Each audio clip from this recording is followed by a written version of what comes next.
Minha filha, eu vou te contar uma história que vai te fazer repensar cada palavra que você já disse sobre o homem que dorme ao seu lado. Uma história sobre como uma única frase pode destruir 23 anos de casamento, como uma confissão bêbada pode transformar um lar em cinzas e como o orgulho pode custar mais caro do que qualquer dívida. Meu nome é Rosa, tenho 62 anos e há exatos 2 anos e meio eu perdi tudo. Absolutamente tudo. E a culpa foi minha. Eu não deveria estar aqui, neste quartinho de pensão que mal cabe uma cama de solteiro e um guarda-roupa que range a cada movimento. Não deveria estar contando aos vizinhos que não tenho dinheiro para o gás, nem explicando para a dona da pensão por que o aluguel está 3 meses atrasado. Eu deveria estar na minha casa de 2 andares no bairro Jardim das Flores, cuidando das minhas rosas que plantei com tanto carinho, preparando o almoço dominical para meus filhos e netos. Mas não estou. E tudo começou com 5 palavras que saíram da minha boca numa tarde de sábado. Eu já deveria ter saído. 23 anos, minha filha. 23 anos ao lado de Antônio. Um homem que chegava em casa todo dia às 6 da tarde em ponto, que nunca esquecia do meu aniversário, que construiu nossa casa tijolo por tijolo, trabalhando como eletricista autônomo. Ele não era o homem mais bonito do mundo, não tinha estudos superiores como os maridos das minhas amigas, mas tinha algo que, hoje eu sei que vale mais que ouro. Ele me amava de verdade, de uma forma pura, daquelas que a gente só vê em filme antigo.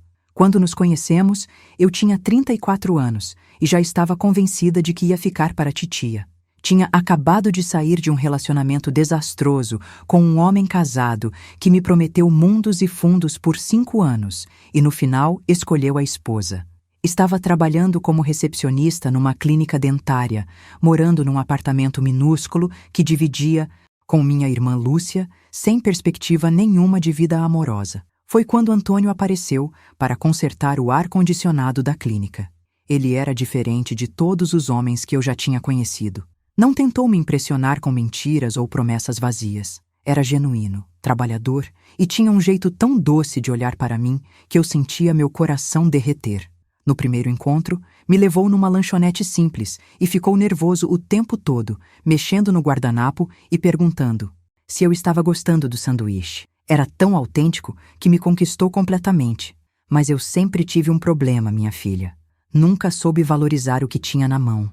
Sempre achei que merecia mais, que tinha me conformado, que podia ter conseguido alguém melhor. E com o passar dos anos, esse sentimento só foi crescendo dentro de mim como um tumor maligno. Nos primeiros anos de casamento, eu ainda conseguia enxergar o homem maravilhoso que tinha ao meu lado. Antônio trabalhava de segunda a sábado, mas sempre encontrava tempo para mim. Nos domingos, acordava cedo para fazer café da manhã na cama. Me levava para passear no parque, assistia àqueles filmes românticos que eu adorava mesmo sabendo que ele preferia futebol. Quando descobrimos que eu não podia ter filhos por causa de um problema no útero, ele me abraçou e disse que não importava, que éramos uma família completa assim mesmo. E foi exatamente essa bondade dele que começou a me incomodar.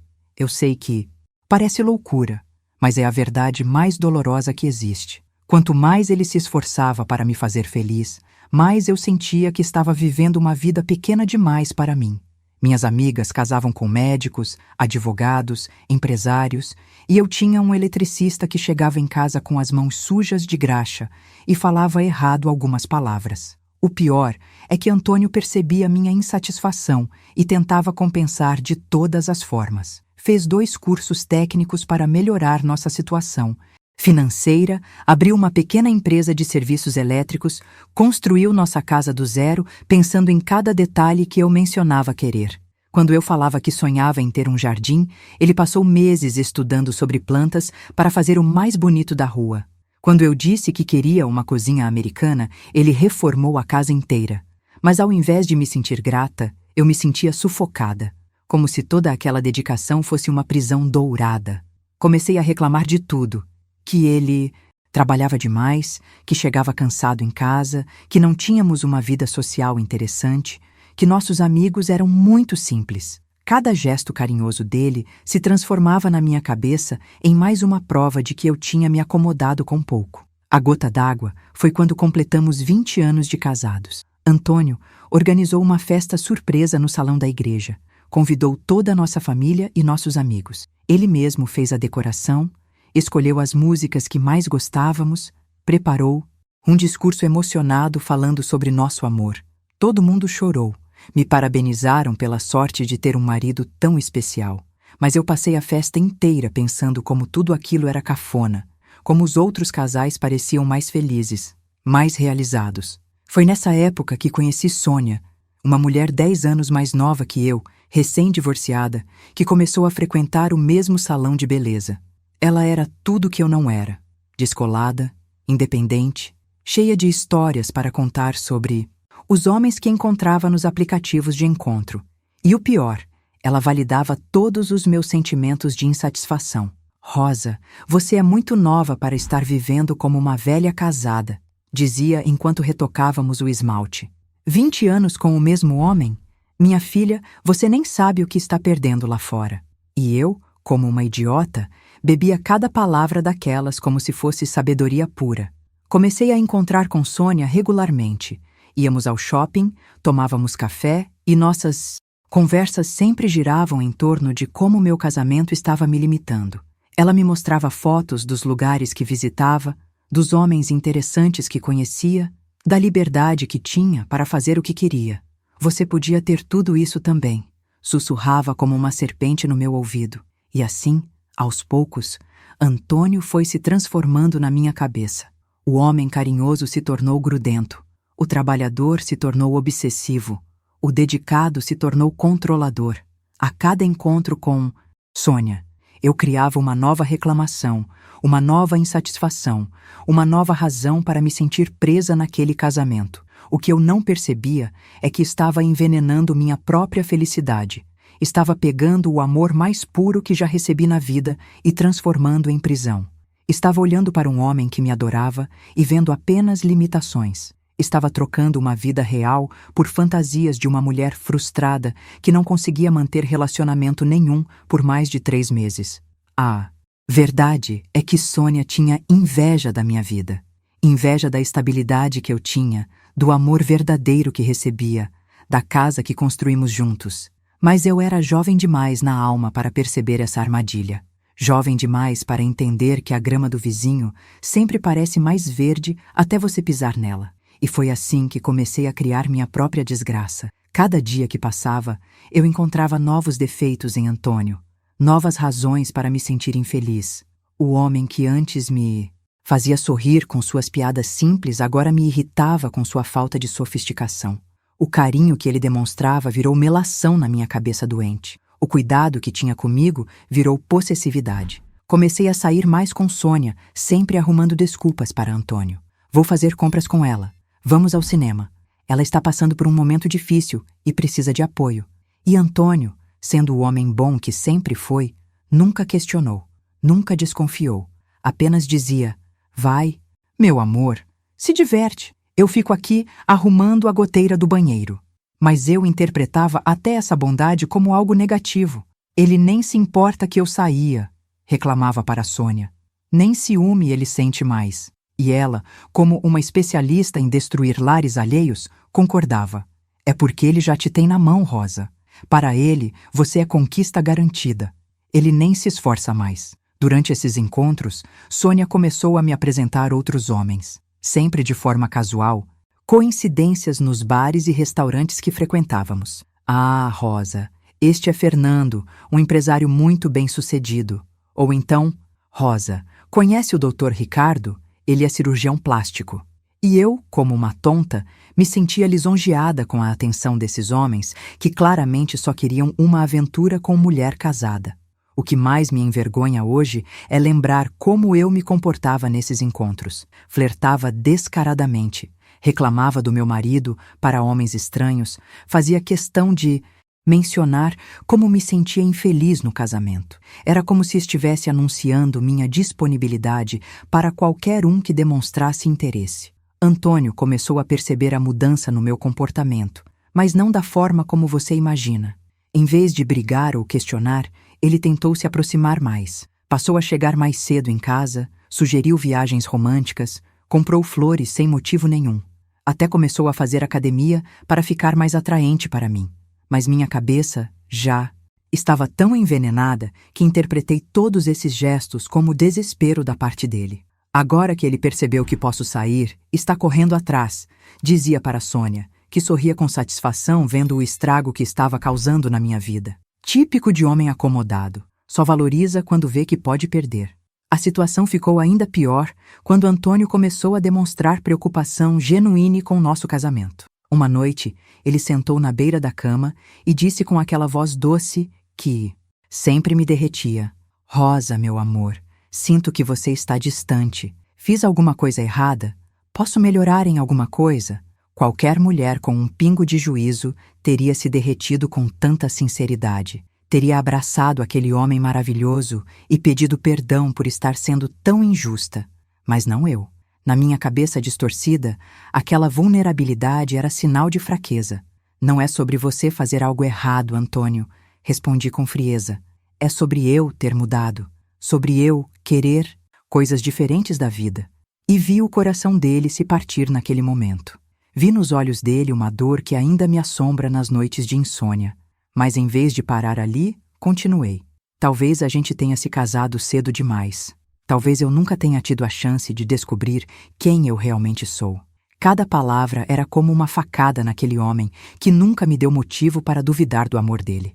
Antônio ficou em silêncio por um longo tempo. Depois, se levantou, me deu um beijo na testa e disse: Eu te amo, Rosa, e se você precisar de espaço para descobrir quem você é, eu vou esperar. Porque sei que, no fundo, você me ama também. Aquela resposta deveria ter me tocado profundamente. Deveria ter me feito cair em mim e perceber o tesouro que tinha em casa. Mas sabe o que eu fiz? Liguei para a Sônia e desabafei.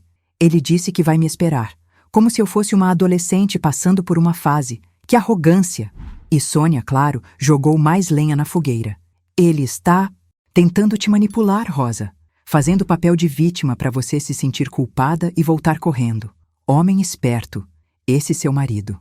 Foi nessa época que conheci Miguel, um vendedor de carros divorciado que Sônia apresentou num happy hour. Ele era tudo o que Antônio não era. Falante, conquistador, cheio de histórias sobre lugares que conheceu e mulheres que conquistou. E o pior, ele demonstrou interesse imediato em mim. Uma mulher como você não deveria estar presa em casamento sem paixão, dizia enquanto pagava minha conta no bar. Você merece ser desejada, admirada, conquistada todos os dias. E eu, como uma idiota faminta de validação, bebia cada palavra como se fosse o evangelho. Comecei a me encontrar com Miguel às escondidas. Não aconteceu nada físico no início, mas emocionalmente eu já estava traindo Antônio de todas as formas possíveis. Contava para Miguel todos os detalhes íntimos do meu casamento, reclamava de cada defeito real ou imaginário do meu marido, fantasiava sobre como seria minha vida se tivesse conhecido Miguel antes. O pior é que Miguel era um manipulador experiente. Sabia exatamente o que eu queria ouvir. Você é uma mulher de luxo, Rosa. Merece jantar em restaurantes caros, viajar para lugares exóticos, usar roupas de marca.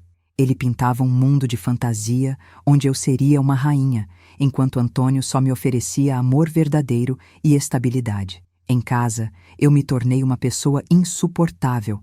Reclamava de tudo. Da comida que Antônio preparava, dos programas que ele escolhia para assistirmos, dos amigos que tínhamos. Chegava a criticar a forma como ele mastigava, como respirava dormindo, como deixava a toalha no banheiro. Era como se eu estivesse procurando motivos para justificar o que estava fazendo. Antônio tentou de tudo para salvar nosso casamento. Sugeriu terapia de casal, planejou uma segunda lua de mel, até ofereceu para mudarmos de cidade se eu achasse que isso me faria feliz. Mas minha resposta era sempre a mesma: frieza, indiferença, como se todos aqueles gestos fossem obrigações dele, em vez de demonstrações de amor. A transformação foi tão radical que até minha família começou a perceber. Minha irmã Lúcia me ligou um dia e disse: Rosa, o que está acontecendo com você? Antônio passou aqui ontem e estava com uma cara de cachorro abandonado. Disse que você mal conversa com ele em casa. Mas em vez de refletir sobre as palavras da minha irmã, eu me senti atacada. Todo mundo sempre fica do lado do Antônio, reclamei. Ninguém se importa se eu estou feliz ou não. Era incrível como eu conseguia me fazer de vítima, mesmo sendo a única culpada por toda aquela situação. O relacionamento com Miguel foi evoluindo para algo mais íntimo. Começamos a nos beijar, a fazer carícias, e eu me convenci de que aquilo era amor de verdade. Isto é paixão, dizia para mim mesma. É assim que eu deveria me sentir com meu marido. Não percebia que paixão, sem fundamento, é apenas fogo de palha, que queima forte, mas não dura nada. Antônio ainda tentava salvar nossa relação, mas eu já estava completamente perdida na fantasia que criei. Quando ele sugeriu renovarmos nossos votos matrimoniais no nosso aniversário de 21 anos, eu tive a audácia de rir na cara dele.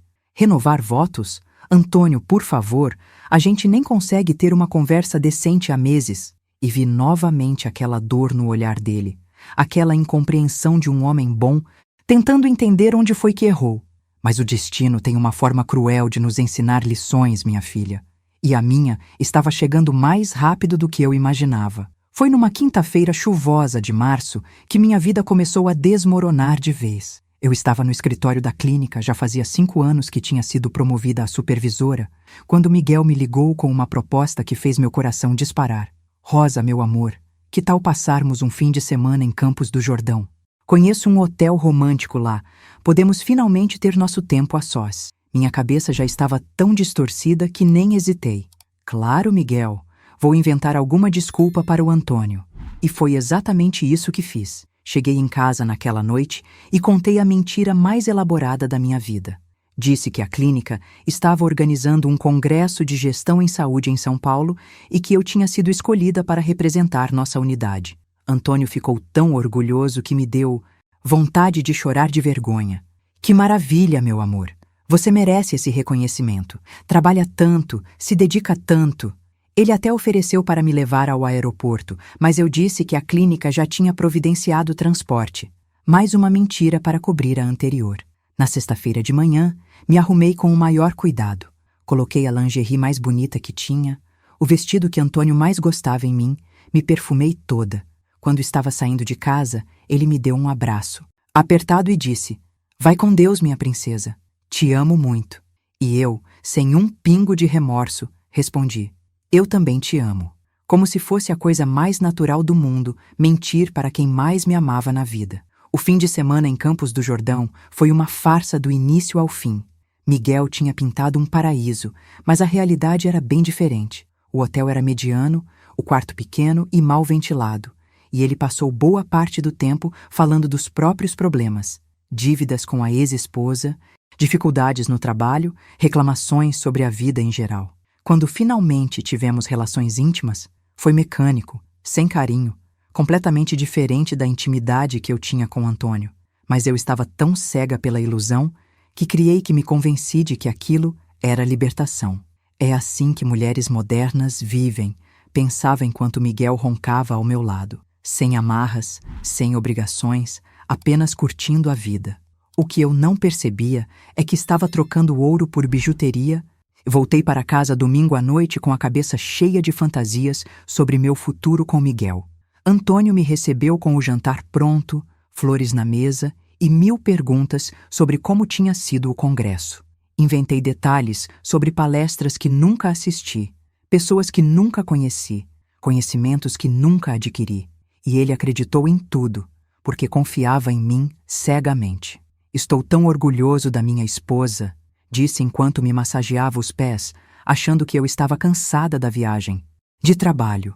Aquele gesto de carinho que antes me derretia, agora me irritava profundamente. Como ele podia ser tão ingênuo? Como não percebia que eu estava mentindo descaradamente? Nos dias seguintes, continuei me encontrando com Miguel, sempre inventando desculpas para Antônio. Reuniões tardias, cursos de capacitação, problemas na clínica que exigiam minha presença nos fins de semana. E Antônio, sendo o homem maravilhoso que sempre foi, nunca questionou. Apenas dizia: "Você está trabalhando demais, meu amor. Não esquece de cuidar da sua saúde." Foi então que comecei a desenvolver um plano diabólico. Ia pedir separação para Antônio.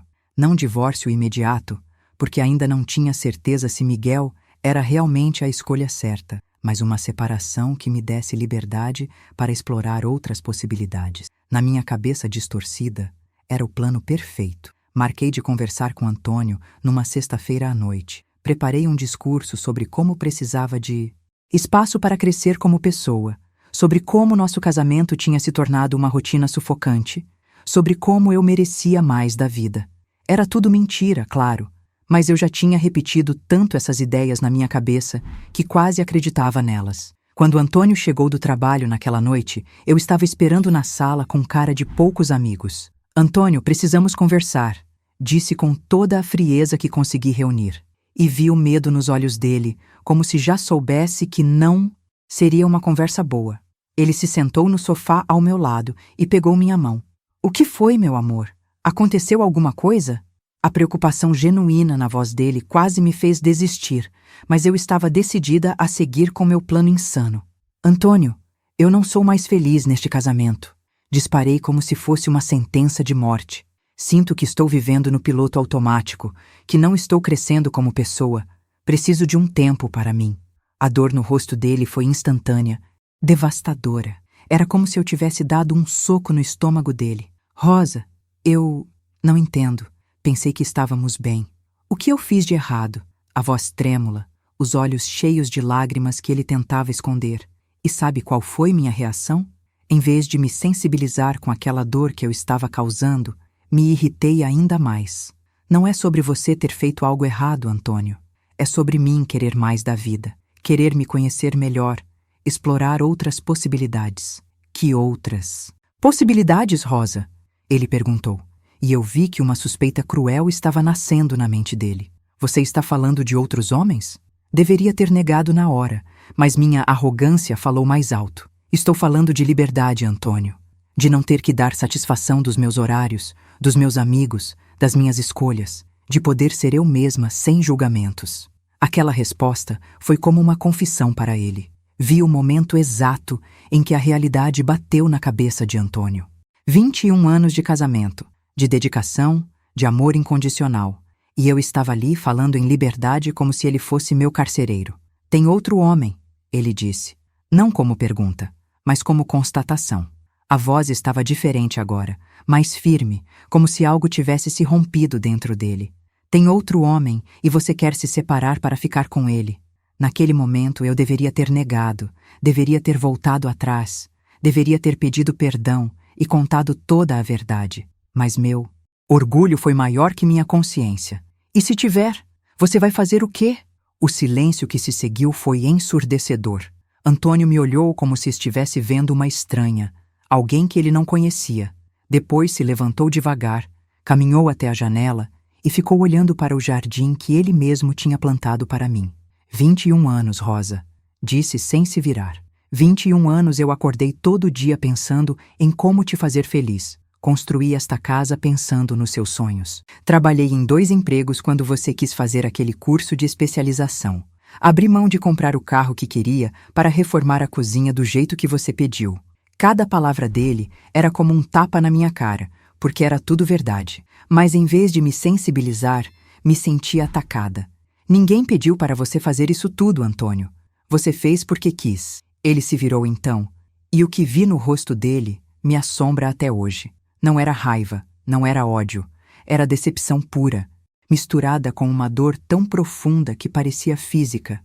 Você tem razão, disse com uma calma que me arrepiou. Eu fiz porque quis, porque te amava demais para perceber que você não me amava na mesma medida.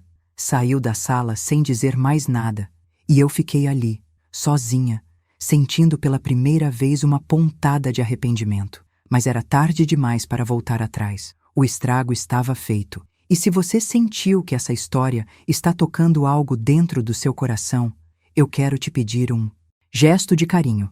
Clique em "Valeu demais" para apoiar essa mensagem. É assim que conseguimos continuar trazendo essas experiências de vida para quem mais precisa ouvir. Sua ajuda faz toda a diferença para que outras pessoas não cometam os mesmos erros que eu cometi. Naquela noite, Antônio dormiu no quarto de hóspedes pela primeira vez em 21 anos. E eu, em vez de ir atrás dele e tentar consertar o estrago, liguei para Miguel contando sobre a conversa. Parabéns, amor. Ele disse do outro lado da linha. Você teve coragem de buscar sua felicidade. Como eu era ingênua de achar que aquilo era felicidade. Os dias que se seguiram àquela conversa foram os mais tensos da minha vida. Antônio não me dirigia mais a palavra, não tomava café comigo pela manhã, não assistia televisão na sala. Era como se fôssemos dois estranhos dividindo o mesmo teto. E o pior, ele continuava sendo gentil. Deixava meu café pronto antes de sair para o trabalho, cuidava da casa, pagava todas as contas, mas havia uma frieza no ar que cortava como lâmina. Eu me convenci de que aquilo era a prova de que nossa separação era mesmo necessária. Viu como ele é orgulhoso? Reclamava para Sônia. Nem tenta lutar pelo nosso casamento, só fica nesse drama silencioso. E ela, como sempre, concordava. Homem assim não vale a pena, Rosa. Miguel te valoriza muito mais. Mas a verdade é que Antônio estava se preparando para algo que eu nem imaginava. Enquanto eu fantasiava sobre minha nova vida de liberdade, ele estava tomando providências práticas sobre nossa separação. Providências que logo viriam me dar a maior lição da minha vida. Foi numa terça-feira, exatamente 2 semanas depois da nossa conversa, que recebi a ligação que mudou tudo. Eu estava no trabalho quando meu celular tocou. Era Miguel. E pela primeira vez, ouvi nervosismo na voz dele. Rosa, precisamos conversar urgente. Pode me encontrar no shopping depois do trabalho? Algo no tom dele me deixou preocupada, mas concordei. Quando cheguei ao local marcado, Miguel estava inquieto, mexendo no celular, evitando meu olhar. O que aconteceu? Perguntei, já sentindo que não seria nada bom. Rosa, minha ex-esposa descobriu sobre a gente. Disparou sem rodeios. Ela está ameaçando contar para seu marido se eu não voltar para ela. Senti o chão desabar sob meus pés. Como ela descobriu? Uma amiga dela nos viu no hotel em Campos do Jordão. Fotografou a gente saindo do quarto. Miguel mostrou uma foto no celular onde aparecíamos abraçados na porta do quarto. Era uma imagem comprometedora, impossível de negar. E o que você vai fazer? Perguntei, já sabendo a resposta, mas esperando que ele dissesse que lutaria por mim. Miguel desviou o olhar e deu o golpe final. Rosa, eu preciso voltar para ela. Temos 2 filhos pequenos. Ela está ameaçando não deixar eu vê-los mais. E a pensão que eu pago, se ela contar para seu marido, pode complicar ainda. Mais minha situação financeira. Naquele momento, toda a fantasia que eu tinha construído desmoronou de uma vez. O homem pelo qual eu estava destruindo meu casamento estava me abandonando por conveniência. Você está terminando comigo por telefone? Perguntei incrédula. Não é bem assim, Rosa. É que a situação ficou complicada demais. Você entende, né? Você ainda tem seu casamento para voltar, mas eu tenho filhos para pensar. E ali estava a verdade crua. Para ele, eu era apenas uma diversão temporária. Uma mulher casada com quem ele podia se divertir sem compromisso. Voltei para casa naquela noite destruída, humilhada, começando a perceber a dimensão do que tinha feito. Antônio estava na cozinha preparando o jantar, como sempre fazia. Quando me viu chegar, apenas acenou com a cabeça e continuou mexendo a panela. Antônio, chamei com a voz embargada. Precisamos conversar de novo. Ele se virou e me olhou com aquela expressão que eu já não reconhecia mais. Não. Era mais o olhar apaixonado de antes, nem a dor das últimas semanas. Era algo pior. Indiferença. Sobre o que, Rosa? A frieza na voz dele me cortou como navalha. Sobre você ter mudado de ideia? Sobre querer uma nova chance? Ou sobre o fato de que seu caso acabou e agora você quer voltar para o plano B? Senti o sangue gelar. Como você? Sei de tudo, Rosa. Sei do Miguel, sei do fim de semana em Campos do Jordão, sei das mentiras sobre congressos e reuniões. Sei de tudo faz tempo. A voz dele estava calma, mas havia uma dureza que nunca tinha ouvido antes. Você me seguiu? Perguntei, mais por desespero do que por indignação. Não precisei te seguir. Você não foi exatamente discreta. Mensagens no celular que esquecia aberto, perfume diferente, horários que não batiam. E, principalmente, essa mudança radical no seu comportamento. Antônio se aproximou de mim e, pela primeira vez em semanas, me olhou nos olhos. Sabe qual foi a parte mais dolorosa, Rosa? Não foi descobrir que você estava me traindo. Foi perceber que você me desprezava, que tinha nojo de mim, da nossa vida, de tudo que construímos juntos. Antônio, eu posso explicar. Explicar o quê? Que me usou como escada para chegar onde queria? Que me viu como um otário que bancaria suas aventuras enquanto você procurava algo melhor? Cada palavra dele era certeira. Doía porque era verdade. Foi então que ele me entregou uma pasta. O que é isso? Perguntei tremendo. Os papéis da separação. Já está tudo acertado com meu advogado. Você queria liberdade. Agora vai ter toda a liberdade do mundo. Abri a pasta com as mãos trêmulas. Era tudo oficial. Pedido de separação litigiosa, divisão de bens, tudo detalhado friamente. Antônio, não precisa ser assim. Posso mudar, posso... Rosa, você não entende. Não é questão de mudar. É questão de respeito. E você perdeu completamente o respeito por mim. Mas eu te amo. Consegui dizer entre lágrimas que finalmente começaram a brotar. Antônio deu um sorriso triste que partiu meu coração. Não, Rosa. Você amava a segurança que eu te dava. Amava ter alguém para pagar as contas enquanto você brincava de ser solteira. Isso não é amor. Naquela noite, pela primeira vez, fui eu quem dormiu no quarto de hóspedes. Antônio havia trocado a fechadura do nosso quarto e deixado uma mensagem clara. Aquela fase da nossa vida tinha acabado. Passei a madrugada inteira chorando, percebendo finalmente o tamanho da besteira que tinha feito. Nos dias seguintes, tentei de tudo para reconquistar Antônio. Preparava suas comidas favoritas, deixava bilhetinhos carinhosos, tentava puxar conversa sobre nossos bons momentos, mas ele estava irredutível.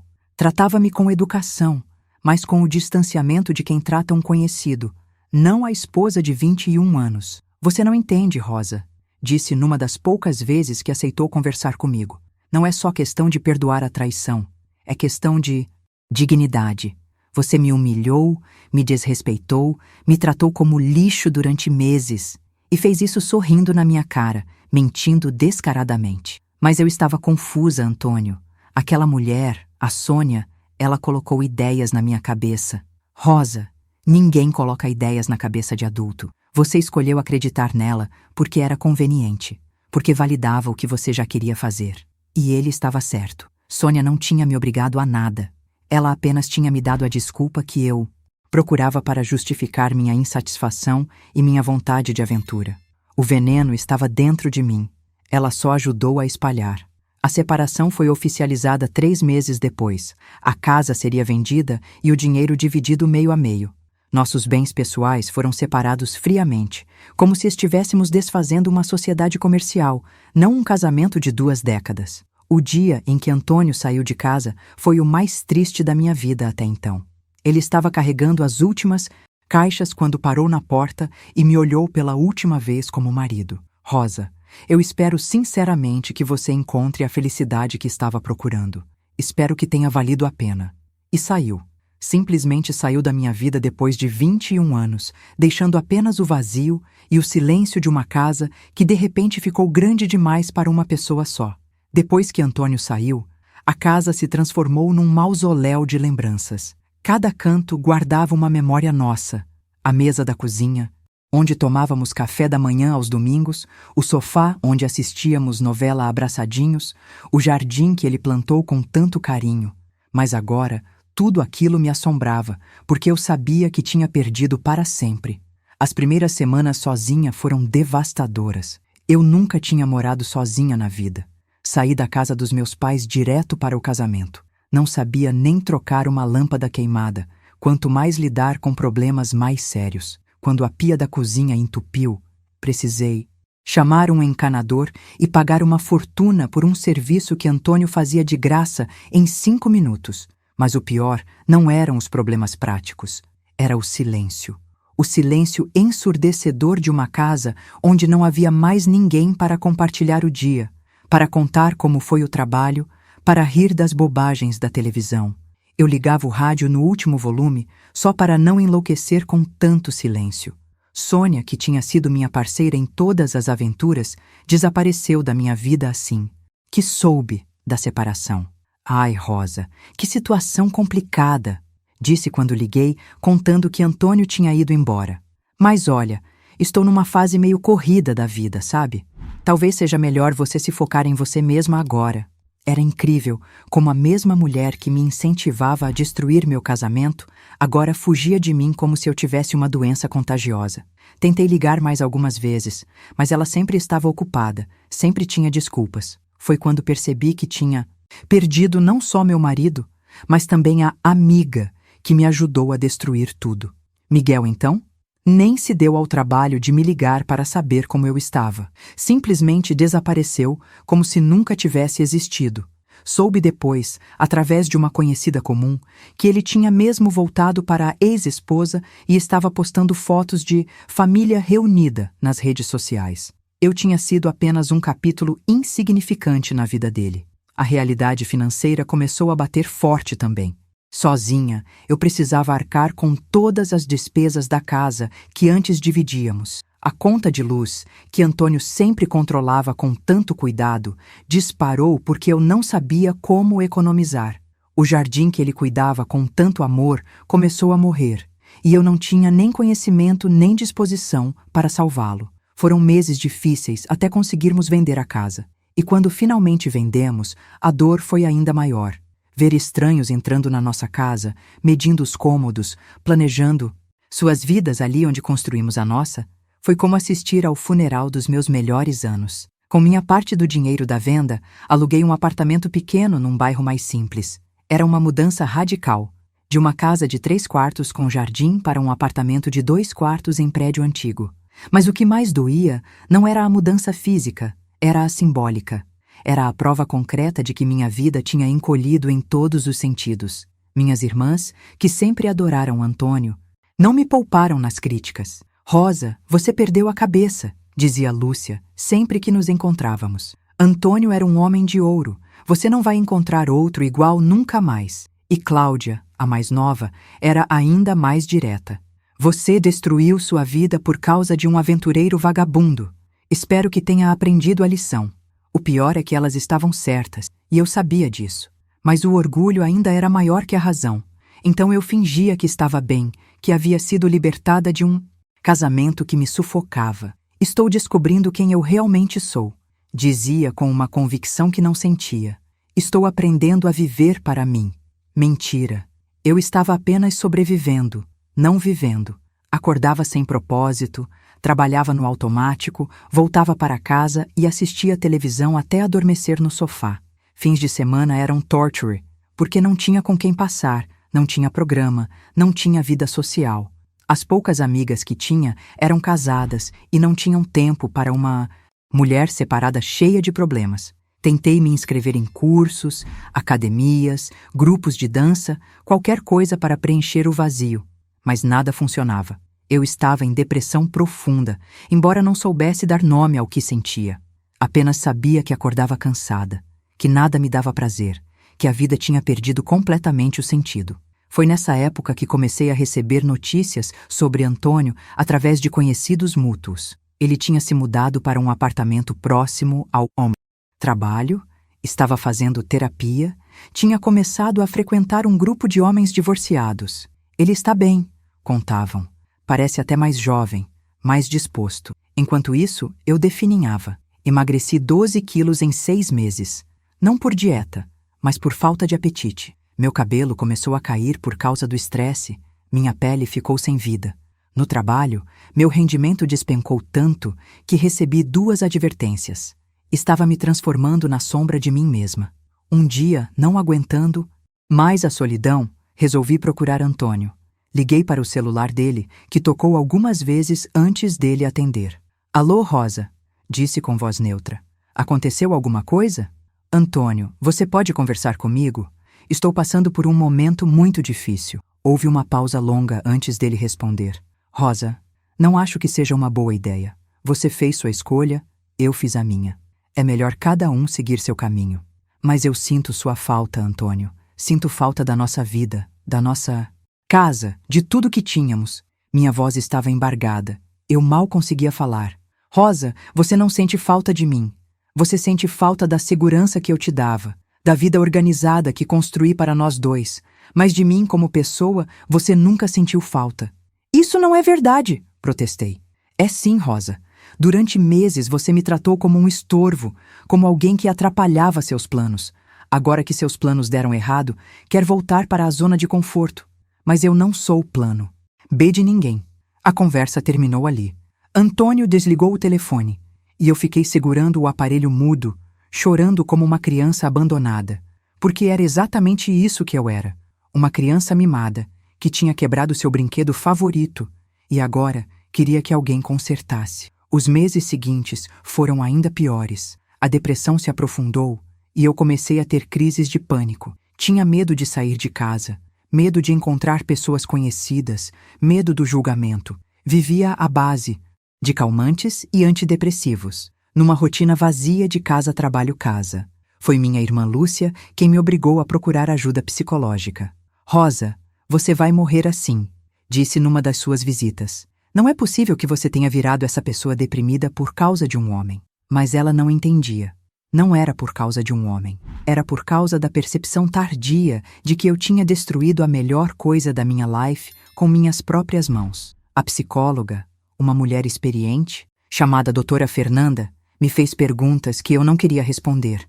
Rosa, o que exatamente você procurava fora do casamento? O que Antônio não te dava que você precisava tanto? E eu não sabia responder, porque na verdade ele me dava tudo. Amor, segurança, companheirismo, fidelidade, dedicação. Talvez eu quisesse emoção, tentei explicar numa das sessões. Paixão, aventura, a sensação de ser desejada por alguém novo. E você conseguiu isso? Perguntou a doutora. Por alguns momentos, sim.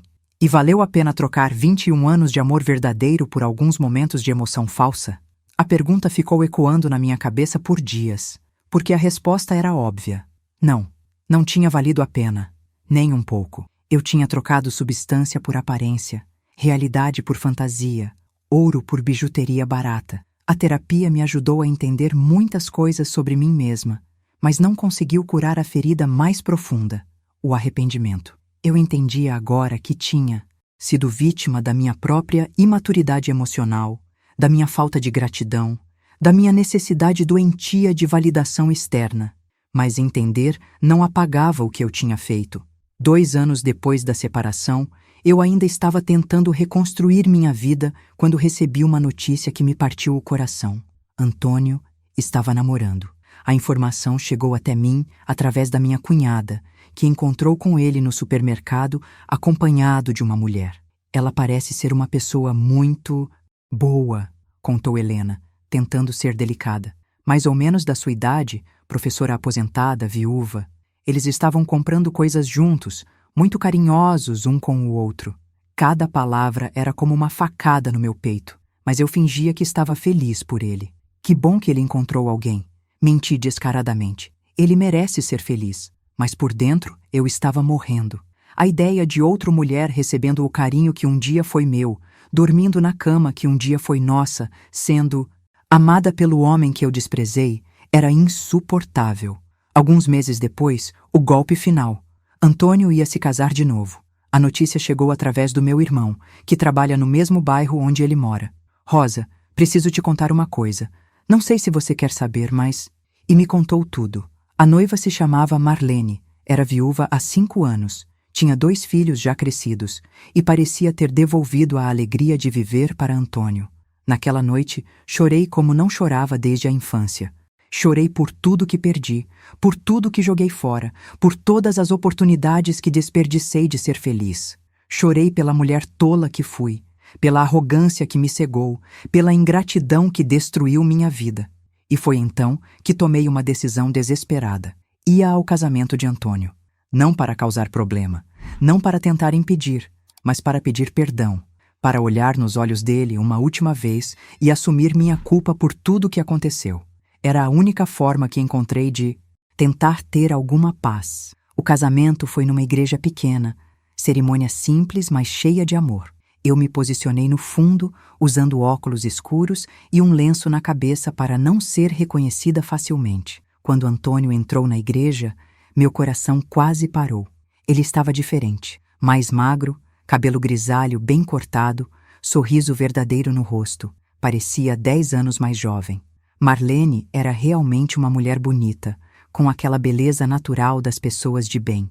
Na hora dos votos, quando Antônio disse, Prometo te amar e te respeitar todos os dias da minha vida. Eu vi nos olhos dele a mesma sinceridade que um dia ele demonstrou para mim. A diferença é que agora havia também gratidão, como se ele soubesse valorizar o amor que estava recebendo. Depois da cerimônia, quando os convidados foram para o salão da recepção, eu esperei do lado de fora. Meu plano era abordar Antônio quando ele saísse, mas quando finalmente o vi, ele estava tão radiante, tão feliz, que não tive coragem de estragar nenhum segundo da alegria dele. Voltei para casa sem falar com ele, mas com uma sensação estranha de alívio. Antônio tinha conseguido ser feliz de novo. Tinha encontrado alguém que o amava e o valorizava. E de alguma forma torta, isso me deu uma pontinha de paz, porque significava que meu erro não tinha destruído a vida dele para sempre. Mas minha vida continuava em frangalhos. O apartamento que eu alugava ficou pequeno demais quando tive que começar a dividir com uma colega de trabalho para conseguir pagar as contas.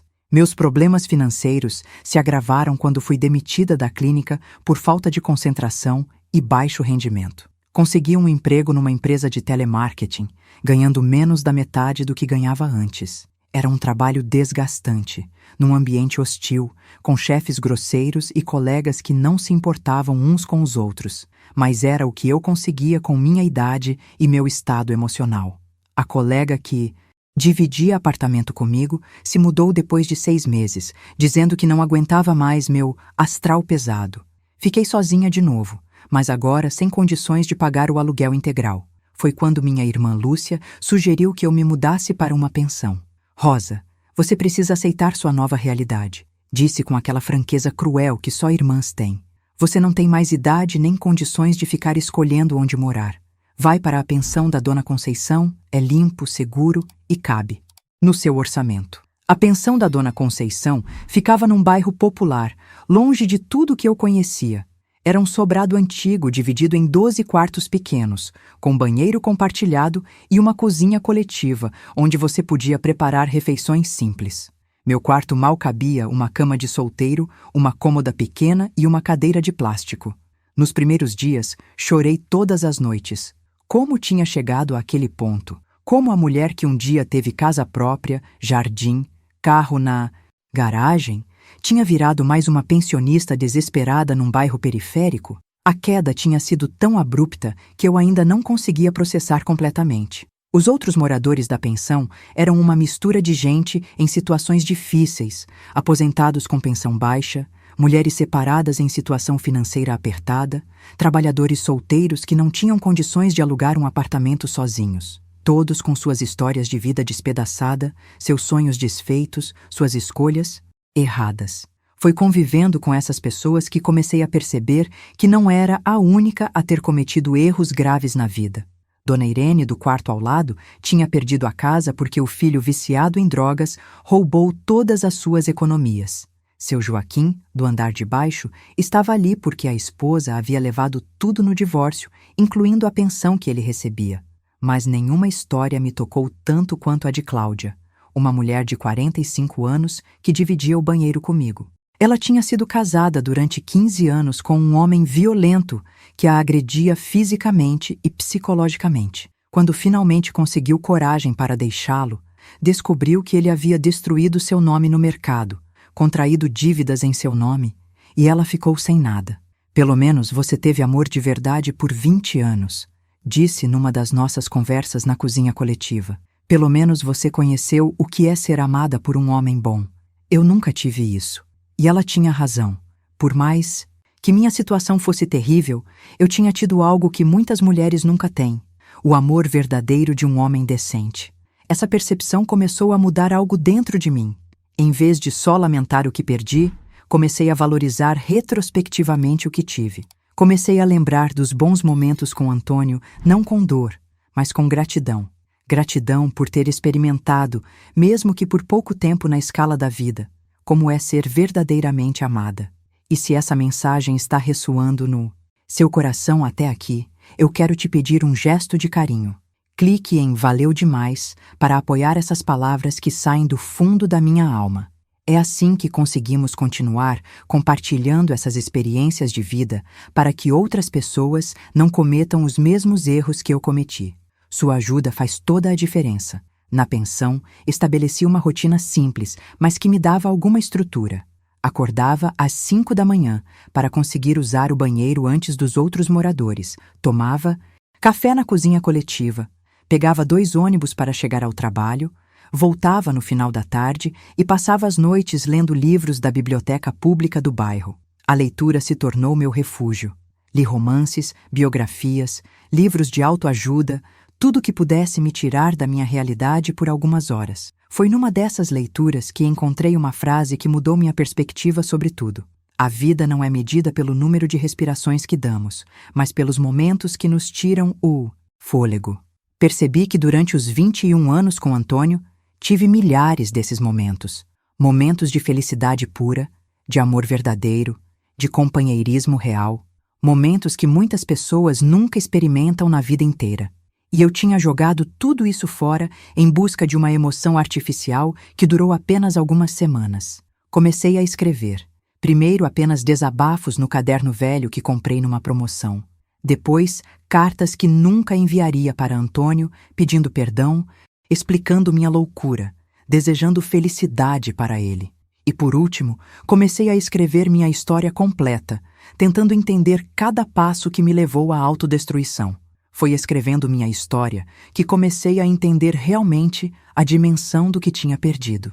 Cada memória boa que vinha à tona era como um soco no estômago, mas ao mesmo tempo me ajudava a processar a magnitude do meu erro. Lembrei do dia em que adoeci com pneumonia e Antônio faltou uma semana inteira no trabalho para cuidar de mim. Lembrei de como ele aprendeu a cozinhar meus pratos favoritos só para me ver sorrindo.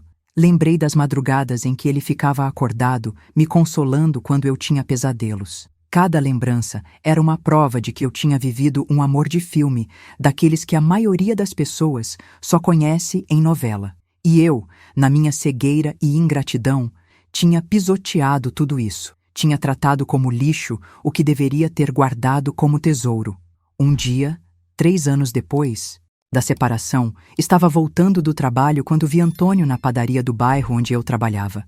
Ele estava acompanhado de Marlene, comprando pão, conversando e rindo como um casal feliz. Meu primeiro impulso foi me esconder, mas algo me fez ficar observando de longe.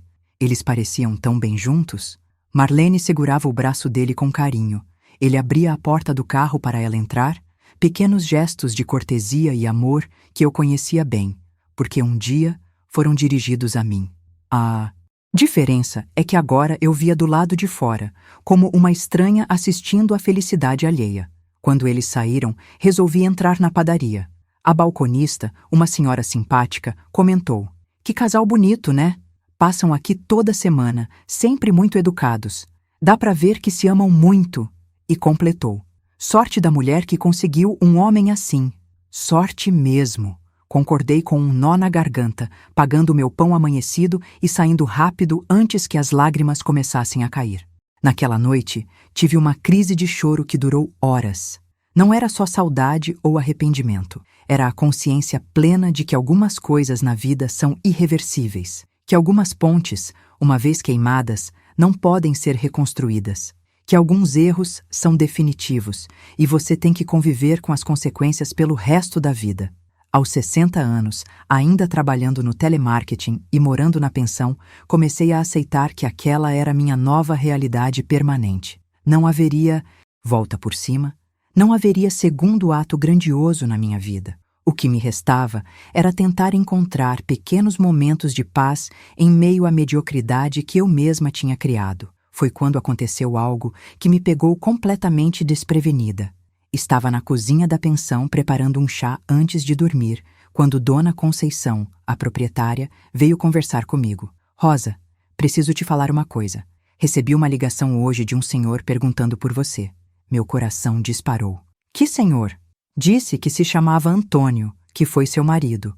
Perguntou se você estava bem, se precisava de alguma coisa." Senti as pernas bambas. Por que Antônio estaria perguntando por mim depois de tanto tempo? "O que você respondeu?" Perguntei tremendo. "Disse que você estava bem, trabalhando, sem problemas de saúde." Ele pareceu aliviado e pediu para eu não contar que ele ligou, mas achei que você tinha direito de saber. Passei a noite inteira acordada, pensando no que Aquela ligação poderia significar: Antônio ainda se preocupava comigo? Ainda sentia alguma coisa? Ou era apenas consciência pesada de um homem bom que queria ter certeza de que eu não estava passando necessidade? Na manhã seguinte, tomei uma decisão. Ia procurar Antônio. Não para tentar reatar nossa relação. Eu sabia que isso era impossível, mas para agradecer por todos os anos bons que tivemos e para pedir perdão pessoalmente. Sentia que precisava fazer isso para conseguir alguma paz. Descobri através de um conhecido que Antônio agora tinha uma pequena loja de materiais elétricos no centro da cidade. Resolvi ir até lá numa quinta-feira de manhã, horário em que esperava encontrá-lo sozinho. A loja era pequena, mas bem organizada, com cara de negócio próspero. Antônio estava atrás do balcão, conferindo uma nota fiscal quando entrei.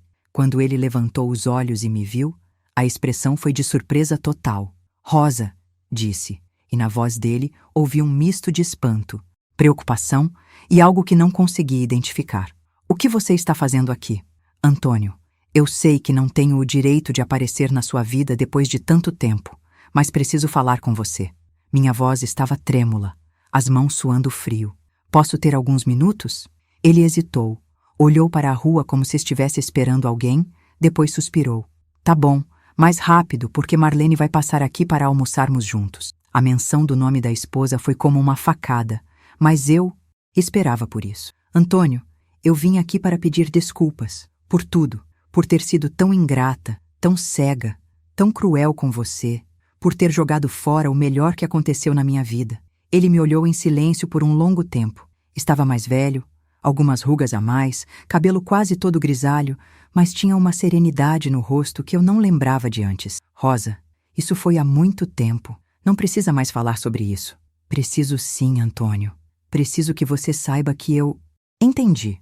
Entendi que você era um homem maravilhoso e que eu fui uma idiota completa. Entendi que desperdicei a coisa mais preciosa que poderia ter tido na vida." "E o que você quer que eu faça com essa informação, Rosa?" Perguntou, não com crueldade, mas com cansaço. "Quer que eu diga que te perdoo? Tá bom, eu te perdoo. Quer que eu diga que ainda te amo? Não posso dizer isso porque não é verdade." As palavras dele doeram, mas era exatamente o que eu precisava ouvir. "Eu não vim aqui esperando nada de você, Antônio. Vim apenas para ser honesta pela primeira vez em muito tempo. Para assumir que a culpa foi toda minha e que você sempre mereceu coisa melhor. Rosa, olha para você", disse com uma tristeza genuína na voz. "Você está tão magra, tão abatida. O que aconteceu com você esses anos todos?" E contei. Contei sobre a depressão, sobre os empregos ruins, sobre a pensão, sobre como minha vida tinha desmoronado completamente depois da separação. "Eu soube que... Você ligou para a pensão perguntando por mim", disse no final. "Obrigada por ainda se importar." Antônio desviou o olhar, claramente desconfortável. "Rosa, eu liguei porque minha irmã te viu no ponto de ônibus e disse que você estava muito mal. Fiquei preocupado, só isso. Você é um homem bom, Antônio. Sempre foi. E eu espero que seja muito feliz com Marlene. Ela tem sorte de ter você." Levantei para ir embora, mas ele me chamou. "Rosa, espera. Quer uma ajuda? Financeira?" Digo. "Posso..." "Não, Antônio. Obrigada. Mas não. As consequências dos meus atos são minhas para carregar." E saí da loja sem olhar para trás, sabendo que aquela seria provavelmente a última vez que conversaríamos na vida. Voltei para a pensão com um sentimento estranho. Não era alívio, não era tristeza. Era uma espécie de fechamento. Tinha dito o que precisava dizer. Tinha pedido o perdão que devia pedir. O resto era seguir vivendo com as escolhas que fiz. Depois daquele encontro, com Antônio, algo mudou dentro de mim.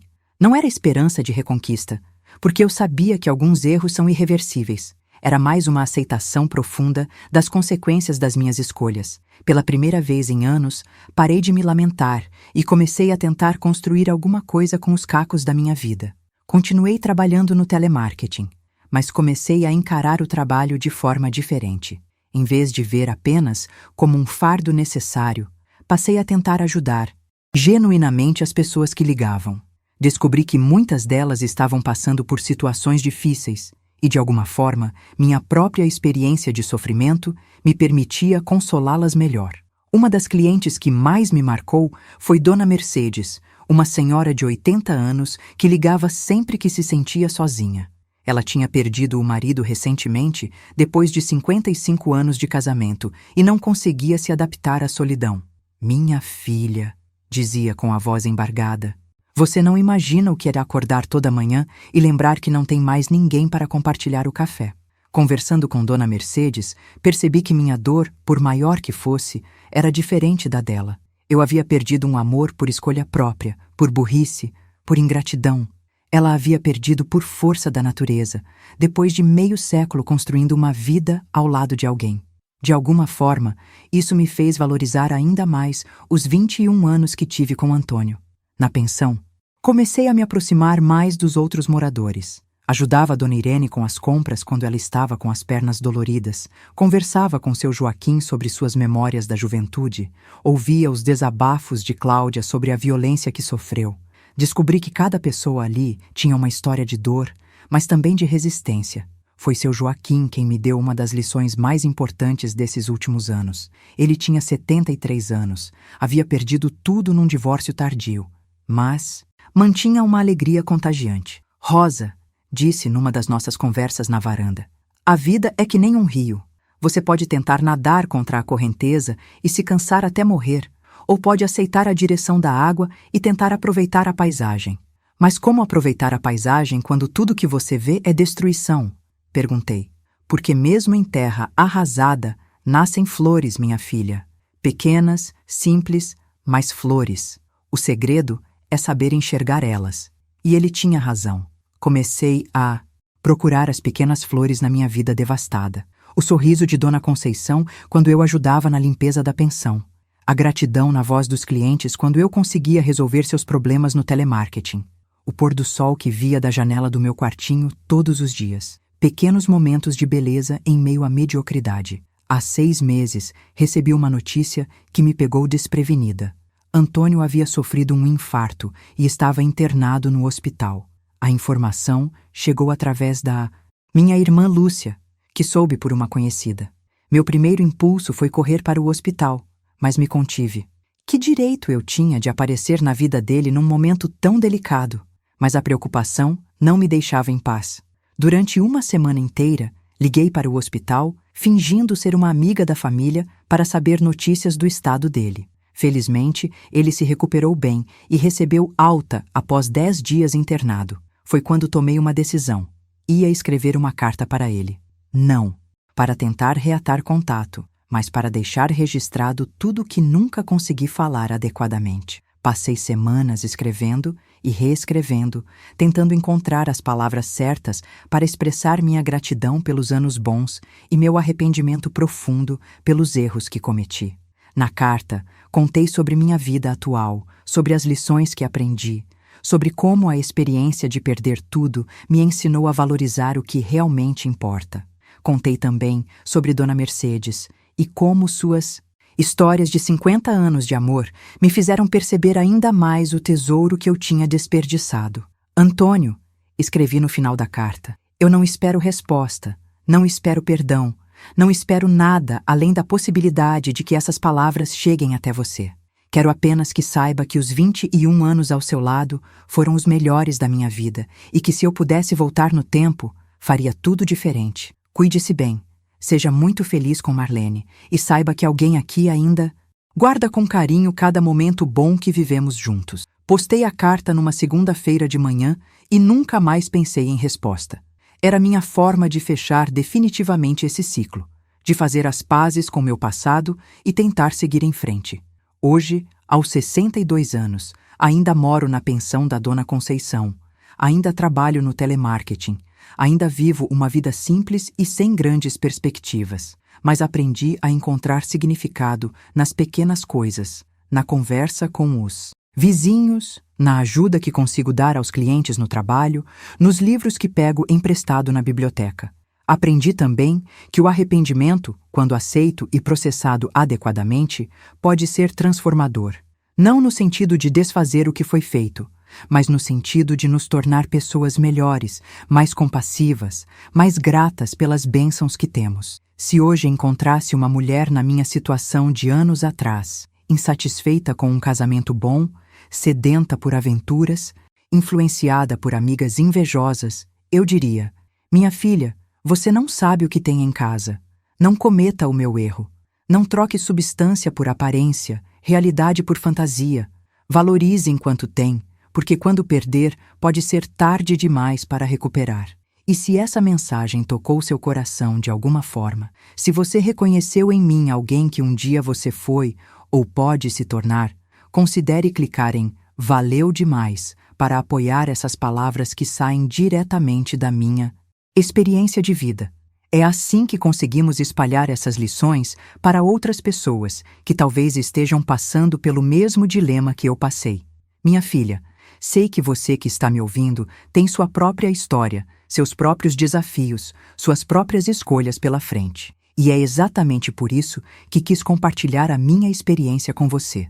Porque às vezes precisamos ouvir o relato de quem já cometeu os erros para não repetirmos os mesmos. Se você tem um relacionamento, hoje, mesmo que não seja perfeito, mesmo que tenha rotina, mesmo que falte aquela paixão avassaladora dos filmes, pare e reflita. Será que não está confundindo estabilidade com tédio?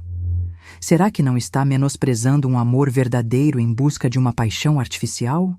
Eu tive um homem que me amava genuinamente, que construiu uma vida pensando na nossa felicidade, que nunca me traiu, nunca me agrediu, nunca me desrespeitou, e joguei tudo isso fora porque achava que merecia mais emoção. Hoje sei que emoção sem fundamento é fogo de palha, e que o amor verdadeiro é construído no dia a dia, nos pequenos gestos, na dedicação constante. Se você está lendo isso e se identificou com minha história, eu te peço, não faça o que eu fiz. Não destrua com suas próprias mãos a melhor coisa da sua vida.